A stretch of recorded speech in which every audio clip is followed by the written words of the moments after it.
কেকার স্বাদ কাহনে সকলকে স্বাগতম। আশা করি তোমরা সবাই খুব ভালো আছো, আমরাও ভালো আছি।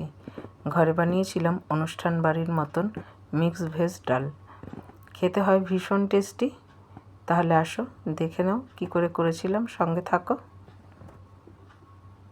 অনুষ্ঠান বাড়ির মতন মুগ ডাল করার জন্য সবার প্রথমে মুগ ডালটাকে শুকনো খোলায় খুব ভালো করে ভেজে নিতে হবে। ততক্ষণ পর্যন্ত ভাজবো যতক্ষণ না মুগ ডাল থেকে সুন্দর একটা মিষ্টি গন্ধ বেরোচ্ছে, আর মুগ ডালের কালারটাও কিন্তু বেশ চেঞ্জ হয়ে যাবে।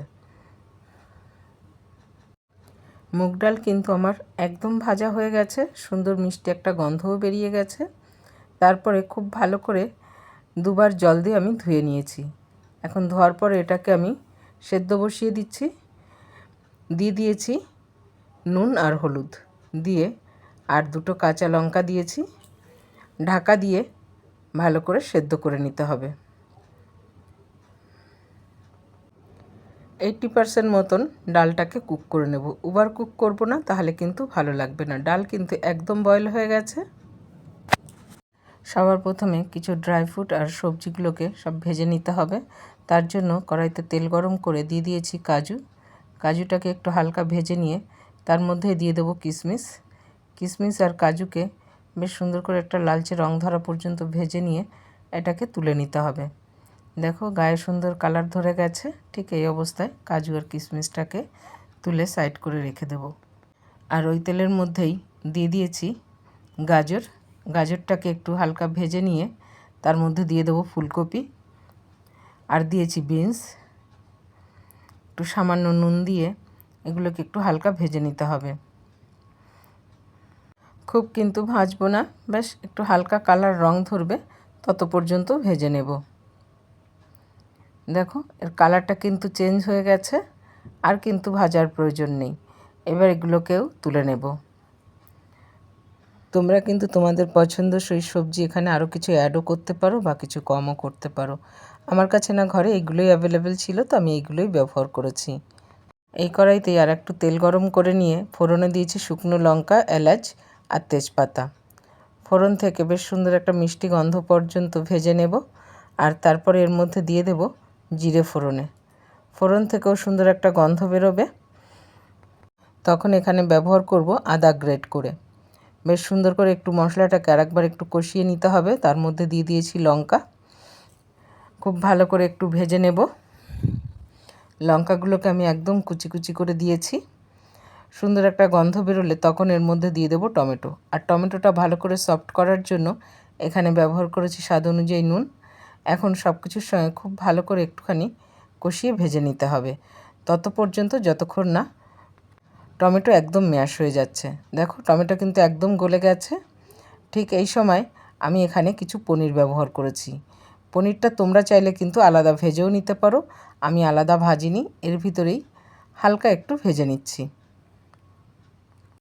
পনির দেওয়ার পর একটু সাবধানে নাড়তে হবে যাতে পনিরগুলো ভেঙে না যায়। আর তার মধ্যে দিয়ে দিচ্ছি বাকি সবজিগুলোকেও, যেগুলো আমি ভেজে তুলে রেখেছিলাম।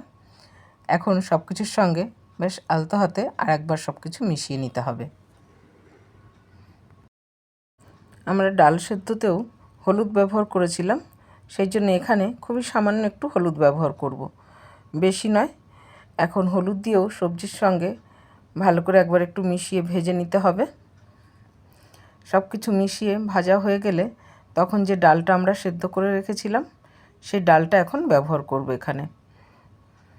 সব কিছু মেশানোর পরে যদি মনে হয় তোমার যে ডালে জলের পরিমাণ একটু কম আছে, তো অবশ্যই এখানে গরম জল ব্যবহার করতে হবে।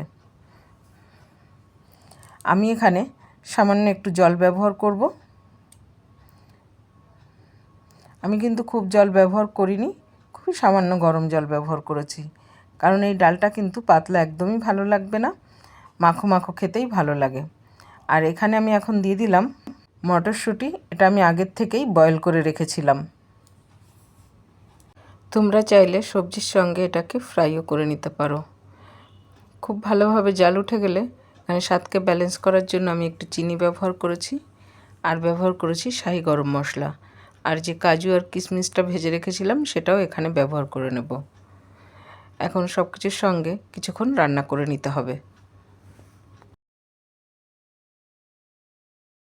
আর সব শেষে 1 চামচ ঘি দিয়ে দেবো। ঘি দিয়ে দিলে এর স্বাদটা কিন্তু অনেক গুণ বেড়ে যায়।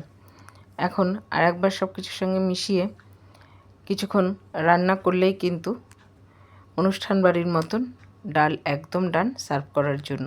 গ্যাস আমি বন্ধ করে দিয়েছি। এটা যতটা দেখতে সুন্দর হয়েছে না, খেতেও কিন্তু বেশ সুন্দর হয়েছে। গরম ভাতের সঙ্গে জাস্ট এটা অসাধারণ লাগে খেতে। ঘরের সবাই আমরা ভীষণ তৃপ্তি করে খেয়েছিলাম। এটা খেতে খুব সুন্দর হয়েছিল। আর এটা আমি সার্ভ করেছিলাম গরম গরম ভাতের সঙ্গে। গরম ভাতের সঙ্গে কিন্তু এটা খেতে ভীষণ ভালো লাগে। আজকের রেসিপি তোমাদের কেমন লাগলো কমেন্টে জানাতে কিন্তু একদম ভুলো না। ভালো লেগে থাকলে চ্যানেলটা প্লিজ বন্ধুরা সাবস্ক্রাইব করে দিও। আর ইউটিউব থেকে দেখে থাকলে প্লিজ বন্ধুরা সাবস্ক্রাইব করে দিও। তাহলে আজ এখানেই শেষ করছি। সবাই ভালো থাকবে, সুস্থ থাকবে। দেখা হবে পরের আরেকটি ব্লগে।